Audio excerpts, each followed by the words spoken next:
Hello and welcome back once again to the HR Social Hour Half Hour Podcast. This is episode 178. John and Wendy talk to Chris Hadley. I'm your host, John. And I'm Wendy. How are you, John? Wendy, I'm well. It's hard to believe, first off, that we're sponsored again this week. We want to thank our friends over at Hewler for that and for being part of the entire month of July. But Wendy, It is really hard to believe we are in the dog days of summer. Yes, we are. And it's been an odd summer. Weather-wise, I know we don't talk about weather anymore, but man, it's been interesting. I don't know about you, but we're actually getting out, doing Girl Scout events, doing camps, going camping as a family. So I have to say it's nice to get out of the house and go and enjoy summer.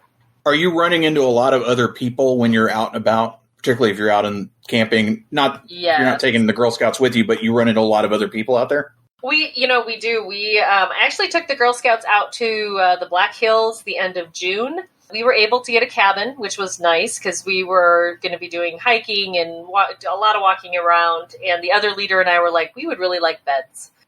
Don't want to sleep on the ground if we're doing that. And our girls agreed. So we found a spot right just west of Rapid City near Reptile Gardens, and they had a hotel, cabins, and an RV park. The RV park was packed.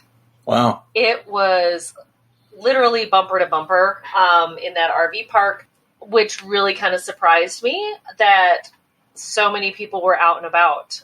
I mean, we were able to find plenty of spots to hike around, and we didn't see a lot of people, but Mount Rushmore was packed. I'm sure if we had done any of the real touristy things, those would have been packed as well. When we came home, driving through the Badlands, saw a lot of people on Sunday that we didn't see when we went out. But we went out on a Wednesday, and it was 100 degrees, which is definitely going to keep people home in the Badlands. Yeah. We were not the only ones. We're not the only ones that were eager to get out. My family, we actually purchased a camper this year so that we would be able to get out with the dogs. It's been a lot of fun. My husband has taken a lot of fishing trips, taken out in the middle of the week, meeting some buddies. And so it's been a really good purchase for us. That's great. Yeah. How about you? I know you're traveling again for work. I am traveling again. Yes, it's been interesting. Did a run to Pittsburgh. I've got a run to Chattanooga. I think the week this show comes out, I'll be in Chattanooga for a few days. It's interesting. That first trip that I took was very enlightening. Of course, that was like in February. Things were still very cautious in the hotel. Everything was in a plastic bag, and you couldn't do anything. Things are much more relaxed. It's kind of weird. It is kind of weird. We've literally just kind of flipped a switch, and now all of a sudden things are just kind of the way they were. It is nice to get out. It's nice to see the country again through the windshield because, I do have a lot of windshield time. I get to listen to podcasts and call people and check in on them and do those kind of things. Yeah, thankfully, we've not had the oppressive heat that you and some of our friends out west have dealt with, which is a good thing. I don't do well with that. And it's not. I mean, it's worse in Virginia. I remember the heat of Virginia, and that humidity is horrendous. So. Yeah, I hope you guys don't get 100 something in the Badlands. Nah. It's a dry heat. It's still an oven. They told me about that about Vegas, Wendy, and I don't buy it there either. No, I agree. Hot is hot. I'm not a hot weather person either. So, yeah, lots of water, lots of breaks. Fortunately, this last weekend, we finally got rain. We're still in a drought in South Dakota, but we finally got some rain. So hopefully that should help things. I'm doing my first group nerd thing in a while. I'm going to a comic book convention soon. Oh, nice. Just a one-day show, very small, probably maybe 2,000 people, maybe. Okay. That's small comparatively to, say, a Baltimore Con where I go and it's 30, which all those conventions, people are packing them in again. A friend of mine just went to a show where they had, I think, 3,500, 4,000, and he said people were just out and spending money and getting their nerd on and enjoying each other's company. And thankfully, it doesn't sound like there's any, we're not seeing outbreaks, knock on wood, and we'll see where it goes. Fingers crossed that doesn't happen because I've not heard good things about the new variant that's around, but hopefully it won't get too bad. We hope everybody's enjoying their summer, regardless of what they're doing and where they're doing it. Really excited about tonight's guest. Kind of met Chris, I guess, last year. It seems like he just kind of popped up and then made himself known, and have really enjoyed getting to know him over the last bit of time. Let's make the introduction and get started. Yes, so excited to welcome Chris Hadley to the show. He is a recruiter who works with healthcare superheroes to take care of people's loved ones. Chris believes that having a culture where people, not profits, should be the number one focus, and is a big advocate for employee-centric cultures. Now, he has not given any TED Talks, keynote speeches, or done any blog posts, but he is a huge advocate of changing the stigma that the Human Resources Department is just like the principal's office. He has earned his PHR in 2020 and is a member of the City of Beaver Creek's Youth Development Committee. Lastly, Chris is a newly crowned husband, father of two, and proud, quotation marks, owner of a puppy that is living up to his given name. Chris, welcome to the show. I am going to switch it up a little bit because I need to know your puppy's name that he's living up to. So our puppy's name is Drax, after Drax the Destroyer. Oh, and he is very much IQ level, destruction level, the whole nine. He's got the chocolate skin, the blue eyes. I mean, when we named him that, it was cute. And now we're like, you know what? I think he got the memo because he's living up to that name. You have to be careful what you name your dog. You just do. Absolutely. You just do. I love that. I mean, I have a puppy that is living up to her name, named her Aspen, and she's big and tall. On to the real show. Chris, first question. What is in your glass? So tonight, it's the standard water. I was going to get fancy, do my drink of choice on the night out and do water with lime, but forgot the lime, so it's just straight H2O tonight. Fancy. You and John Ostad, he just had the Topo Chico, though, with the limes that he grew at his house, no less. Yes. Which that's pretty baller, if you ask me. You're growing your own citrus, huh? Very much. One of the perks, I guess, living out there. Yeah. Chris, how in the world did you get your start in HR and into this recruiting focus that you have now? As far as getting started in the human resource world, it's broken record, just like many, many other guests. It just happened. Never got the school counselor to come by and say, hey, human resources is the way to go, or let alone hear any type of certificate or degree path in human resources. It was just one of those things. Was looking at a job, got into staffing and scheduling, and then worked my way up, and then here I am. I love it. So, fellow healthcare worker, recruitment, I can feel your pain on some of this, I'm sure. What is the biggest challenge you're seeing right now when it comes to healthcare recruiting, and how are you going about addressing it? I'm on the agency side. Okay. So our biggest struggle is getting people hired and out there quick enough. So we do staffing for long-term care, assisted living, rehab centers. We're in the nurse travel industry, so do a lot of hospital travel contracts. The big issue that we're having is there is a plethora of openings out there and not enough staff, both on the agency side and facility side. It's a battle trying to get all those people, and even though it seems like everybody and their mom and their cousin is going to school for nursing or just graduated with a nursing degree, there still isn't enough healthcare workers out there to fulfill all the needs. So we're out there battling with facilities, we're battling with other agencies, just to get people onto our side and out there working. So how do you differentiate then? How do you go about not only finding them, but then pitching that? Because it is, I'm sure most people are thinking working on the corporate side or the hospital side, long-term care, in the facilities piece as opposed to what you're offering.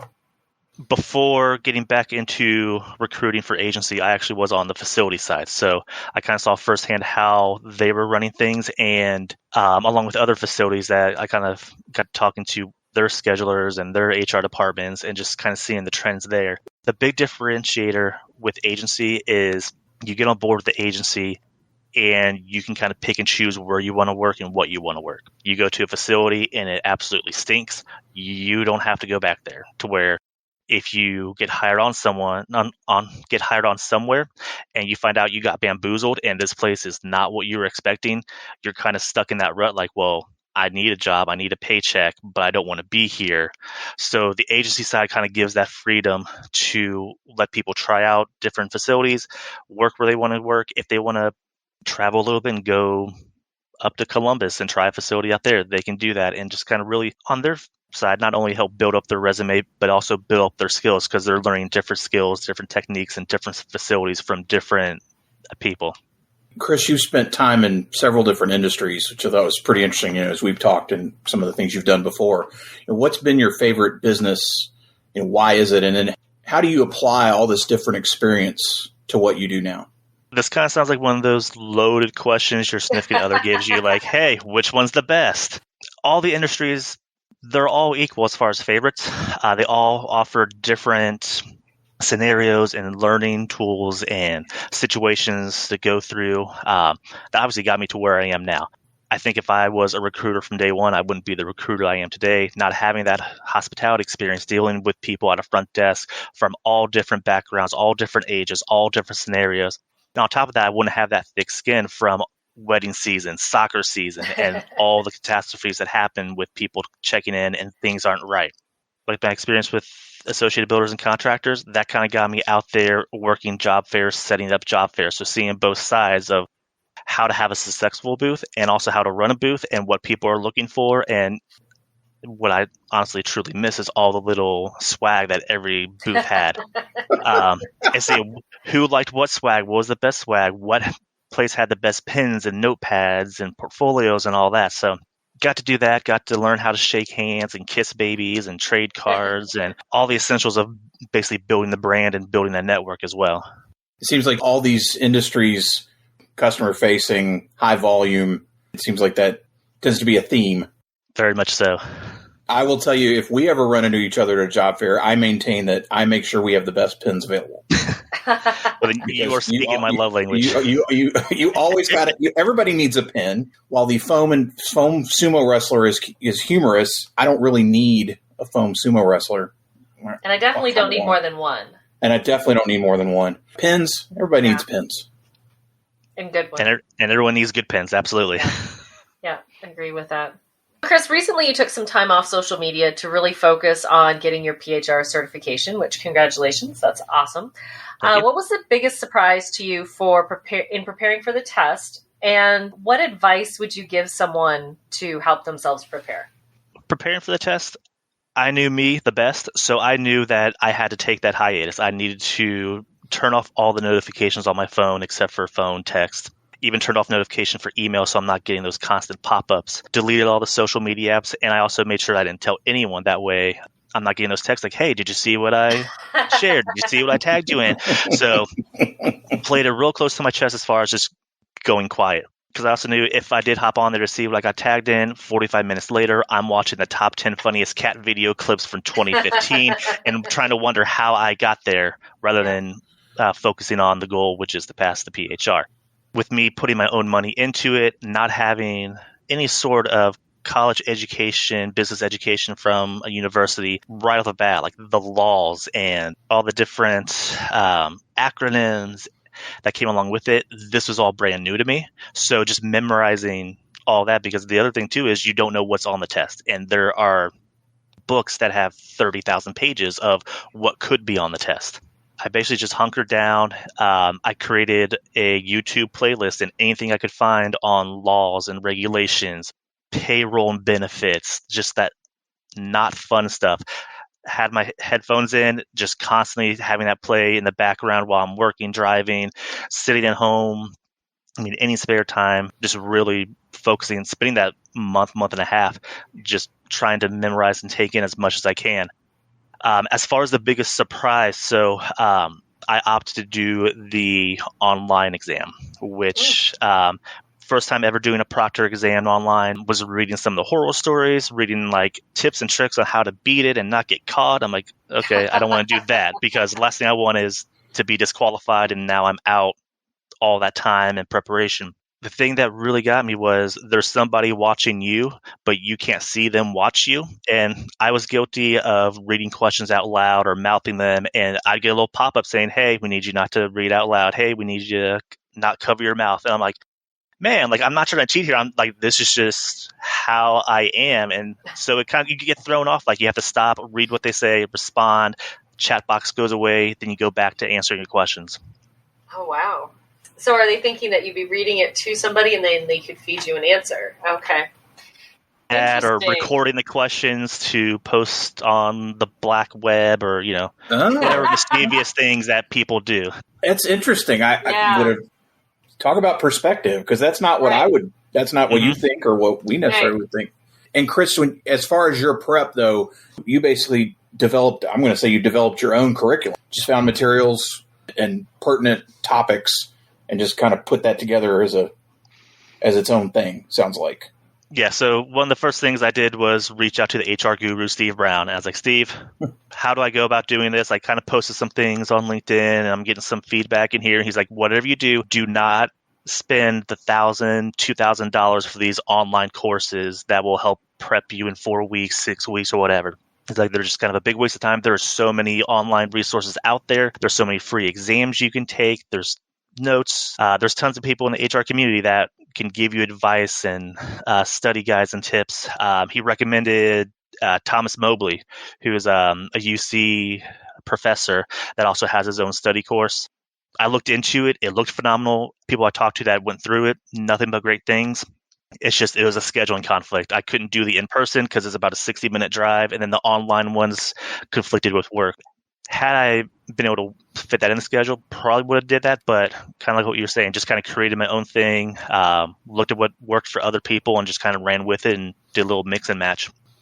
Don't be surprised if you get some requests after this show from people. No, I'm seriously, as you did that, because you mentioned the YouTube list. That's tremendous. I wouldn't have, Wendy, I don't know about you, I wouldn't have thought of that, to say I'll just build a content list. It also wasn't an available option when I took mine 15 years ago, but I do like it. We had MySpace and we liked it, Wendy. Exactly. Damn it. Oh, it's my turn. Or is it your turn? Sorry. It is my turn. Okay. Yes. I'm just chewing on this whole MySpace thing because, yes, I recruited on MySpace. Thank you very much.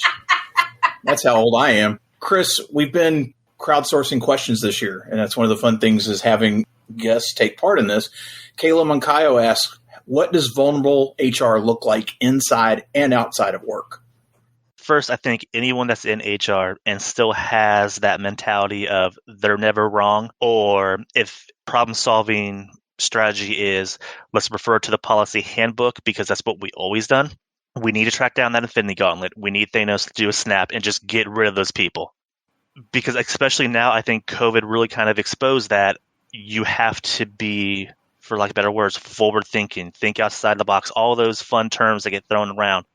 You can't just rely on what's worked before because there's so much more opportunities and technology and ways of doing things that weren't available 10 years, 5 years, or even 1 month ago. With all jokes being aside, there needs to be transparency, one, and open communication. Those two things are paramount. As my bio said, HR has that stigma that if you're being called to talk to anyone in that department, chances are it's something bad, and stress and anxiety go through the roof, and you go in there expecting the worst. And it could just be like I saw something on, I think it was Twitter or Instagram, that someone got called down to HR and she was panicking because she couldn't figure out why she was being called down there. And it's because her sister or her niece kept commenting on the company's post about how great that person was. And so there's hey, we just want to say, we're seeing these and tell her thanks. So nice. That communication needs to be there. People need to be able to go to HR with issues and know that if they open up, that HR person is going to open up too. That it's not just going to be a one-way street to where they say, this is a problem, and they go, okay, thanks for letting me know. We'll work on it. I think if the employee has or feels like they have the buy-in from HR, their productivity is going to go through the roof because they know their concerns are actually being acknowledged, that when they say HR has an open door, that door is open. They're just not saying it to check the box. And I think the other big part of that is HR needs to be able to accept feedback.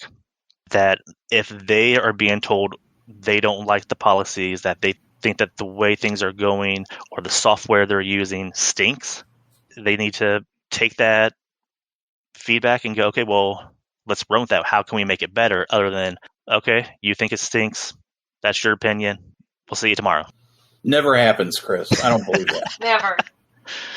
Yes. And then the second part of her question, the whole outside HR vulnerability. Obviously, she's doing a great job of it.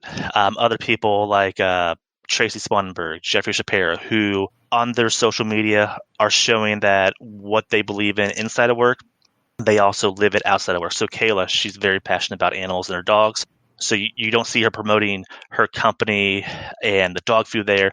She's actually feeding it to her dog and taking her dog places and showing the world that, you know what, I am a dog person and I also work for a animal company. Same thing with Tracy. I mean, you see her where she's going, drinking her coffee, recommending, I think she had what sparkling water pairs well with the book that she was reading. And then you have Jeffrey, who sports, whiskey, the whole nine, like, you know what he's into inside and outside of work. With that, we're going to take a quick break and we'll be right back. A world where working habits and patterns have been forever changed, feeling connected to the systems, tools, and people that you rely on daily can be increasingly challenging and time-consuming. Imagine a digital launchpad to all of your sites, systems, and applications. A place where, no matter where in the world you are, you can communicate, collaborate, share, and feel truly connected to your workplace and colleagues. Say hello to the future of workplace engagement. Say hello to Hula. Hula is a more human way to work and play. It allows you to organize and streamline your work and life inside a beautiful and customizable user experience. The future of work is a simple, beautiful, and smart way to link you to everywhere. Hula makes life and work easier. No more endless clicking and searching for links. It's probably the easiest 3 clicks you'll ever make to get to the content you need most. It's that simple. Hula is everything you need now in one place. Try Hula for free today at hula.io. And we are back. Chris, it is now time for everyone's favorite part of our show, the half-hour question connection. What career did you dream of having when you were a child? My earliest career dreams that I can fondly remember was to be a WWE wrestler. I remember watching it, the energy and the theatrics and just some of the things that they could do. I'm like, that's awesome. And so I collected all the wrestling figures, had the wrestling rings. That was going to be my go-to. And then I started to see, like, you know, that's not acting. They're actually like falling and bumps and bruises and injuries. And like, you know what, maybe that isn't the route I go. And I still have those dreams kind of pop up. Like, you know, like there's still some pro wrestlers out there that are in their 40s and doing really well. So maybe there's a chance like I get back into shape and I pursue this. And then I have to remember that I broke my arm running track in high school. So I can only imagine what taking several bumps or falling off the ropes onto the mat could do to my old body. I would give anything. I'm putting this out here to the world because somebody's going to hear it. If there is a professional wrestler that practices HR, we need to know. We need to know who you are. We got to talk. Yeah, we do. And if you just want to tell us in private, like, I don't want to break any secrets, or if you're under a mask, hey man or lady, just let me know because that would be fantastic. I won't even tell Chris. It'll just be Wendy will be like, whatever. She just No, that's awesome. That's so funny. Who's one person you've gained your network in the last year you think more people should know? There's been a ton. The last year and a half is kind of when, like you said, like I've really gotten engaged into the HR community. The one that comes to mind is Galen Emmanuel. I kind of caught on to him during COVID when he was doing his weekly Ask Me Anything on YouTube and just kind of interacting and seeing the content he puts out on culture and how to connect with employees and get that engagement and retainment, and also how to deal with knuckleheads in a toxic workplace. He used way different language than knucklehead, but you get to just, and plus his energy is up there. He's very upbeat, very positive, especially when talking about how to deal with those tough conversations and how to deal with those bosses that you may or may not get along with. To me, he just has like that very unique way and spin of communicating that to the masses. I would agree with that. Chris, how do you maintain balance? Yes, I was fortunate to be somebody who helped me realize that I didn't have to work 2 jobs, that there was more to life than being a single parent and then working in my free time. And she's kind of helped pull the reins in, especially just working 1 job now, to where not to work too much after work. In fact, I liked this whole balance thing that she was introducing me to, I decided to put a ring on it. So she has been wonderful as keeping me on track, because I'm that kind of person that is constantly doing, like, I can't sit still for long. Like, I feel like I have to do something. There's always something to be done. And she has helped really just kind of keep me focused on things that really need to be done and things that can be put off. We've come up with schedules to where we'll have a date night that is non-negotiable. Like, we are kid-free. We are having a date night. It's just her and I. We also work on things to where we'll have one-on-one time with the kids. We'll do a family night. I'll take both the kids. She takes both the kids, and just kind of have all that kind of interaction, but we make sure that there's time for it. We'll also make time, because she's now going back to college, that if she needs alone time to focus on school and homework, that I'm taking over household duties. And then the same thing when I was studying for my PHR, she took a huge load of just the normal everyday stuff around the house. So I could sit there and be focused and study on whatever topic I was studying on that night. How do you enjoy giving back to the HR community, Chris? So I still feel like I am a student of the HR community. I mean, compared to all the legends that you've had on here that have done the TED Talks, the keynotes, best-selling authors, CEO, like, their resumes like trump what I have to bring to the HR community. But the one thing that I can do is connect and share, kind of like what this podcast is about. So I may not have the accolades or all the answers, but I have no problem sharing the good word of the HR community. Or if I can connect someone who has not been connected, I am all for that as well. Chris, what's your favorite movie? I want to take advantage of how people have kind of done two answers to the questions before. I want to say the favorite series is MCU, specifically Infinity Wars, where the bad guy wins at the end. I cannot tell you how excited I was to see that, because you rarely see the bad guy win at the end and the movie's over. So I saw that and it ended, and I'm like, this is it. Like, I'm all in on MCU. Favorite individual movie is The Whole Nine Yards.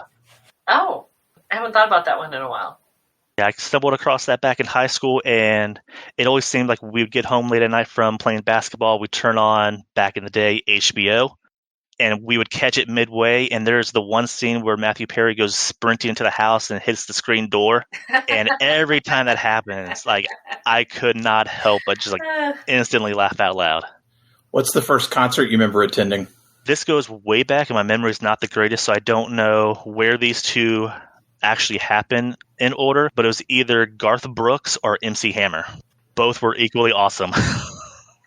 I know we haven't had MC Hammer. Not sure about Garth Brooks. I don't think we've had either one of them. Even in all the iterations of this question, I don't think either one has popped up.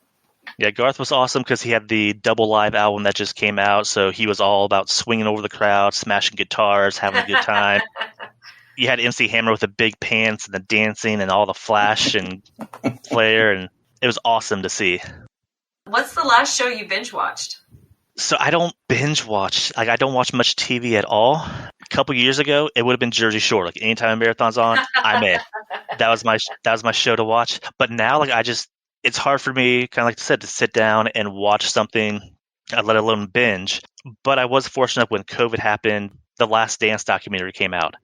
And with work, I wasn't able to watch it when it aired. But once it hit Netflix and I had the free time, that was something I definitely binged from almost start to almost finish. Have you been watching any of the MCU TV shows? No, I haven't. And I keep seeing things pop up about how awesome it is and all the Easter eggs and little maybe spoilers in Loki. And it's just one of those things, like, I think about it, I'm like, that does sound great. I should make time for it. And then I get sidetracked. Chris, what's a thing or a hobby, something you really like to do that would surprise people? So what might surprise people is, like, I'm a nerd. I love learning things, but just like to the extreme level that I enjoy learning things. So I know back when ESPN had like their sports science show, and before it got all Hollywood and theatrical, like just learning like the different like speeds and velocities and angle and like all like that sciencey stuff behind fastballs and football players tackling people and all that. So I got really into that. And then now, like, if there's something that I'm really trying to learn or if it's something new, like, I will go down that rabbit hole and just Google it to the extreme. Ironically, most recently was ink pens, and just the different types of ink, gel, vacuum sealed, oil, viscosity, like all this stuff. I'm like, I didn't know this was all out there, and it all makes sense on why like some pens are better and some pens I can write upside down forever and other ones just don't work. And so I learned way too much about ink and ink pens than I think anybody wanted to, but it was just neat seeing all the different types that are out there. Well, finally, Chris, as before in the earlier, you answered a question from Kayla. You now get to ask the next guest of the podcast any question. What do you want us to ask them? What I want to know from the next person is every professional wrestler has an entrance song or music that they come out to every time.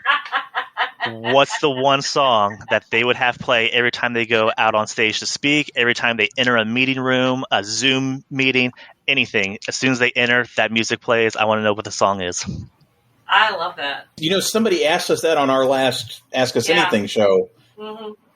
And I do love that. I like that. I like getting people to think about that a little bit. I'll have to ask. Maybe I'll have to implement that at work. Yeah, because it's a big deal. I mean, that song is important. Yeah. What would yours be? So I thought of that, and I don't think I could have one, which completely ruins the whole question. Like, back when I used to go to Cincinnati Reds games all the time, Brandon Phillips played, and every time he went to bat, he had a different song. And I'm like, that's genius. You don't have like that one song for every at bat. You have like a whole like playlist. I think I would go that route, but if I had to pick one song, it's probably going to be way outside the HR music world. It's going to be like one of those techno-y house, like it has that beat up, and then when I enter, it's fireworks, it's pyro, like the whole 9 yards.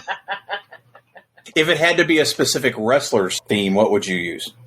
So the Chris Jericho Y2J countdown, I loved, because you had that countdown and that build up. So I think just off the top, that would probably be it. I might try to drop it in here. You never know. Might be some audio magic. Chris, I can't thank you enough for doing this. Yeah. I'm so glad that while you may not have done TEDx or presentations anywhere, that's cool. Like, that comes with time, man. And the fact you're out there and you're sharing and you're engaged in the community, and the fact you put together a YouTube playlist to study for your PHR, man, awesome. It's amazing. I'm going to assume that many of our listeners are already connected with you, but if they're not, they're going to want to now, particularly those that are thinking about studying for that test. Best way for them to reach you out there? On everything except LinkedIn, it's at The Real Gappa. So The Real and then GAPPA. It's a high school nickname. It's stuck. Here I am. LinkedIn, it's I went full name because I was trying to be professional back in the day. It's LinkedIn/Christopher Hadley 1, the number 1. We will have that in the show notes. And then, Wendy, how about you? Best way for listeners to find you out there? Best way is on my blog, mydailyjourney.com. Daily D as in dog, AILEY. And, of course, the second and fourth Sunday of each month, you will find me on Twitter at 7 p.m. Eastern Time as part of our twice-monthly Twitter chat. How about you, John? Once again, I want to thank our friends at Hewler for sponsoring this episode in the entire month of July. And as for me, johnthurman.com for all things John Thurman, and for the show, hrsocialhourpodcast.podbean.com. Listen, share, review, follow. Whatever platform you're on, just hit that follow. It helps us a lot. International listeners, you know the deal. We want to talk. We've got several folks we are in conversations with to get those times booked. We will work through time zones. We will make it happen. Chris will tell you it's fairly painless. I may drop music in for you, too, if you have something I can find. Please get in touch. We'd love to talk more. Chris, really appreciate being with us. So for the HR Social Hour Half Hour Podcast, I'm John. And I'm Wendy. And as always, be sure to connect, give back, and network. Network. Take care, everybody. We'll see you soon.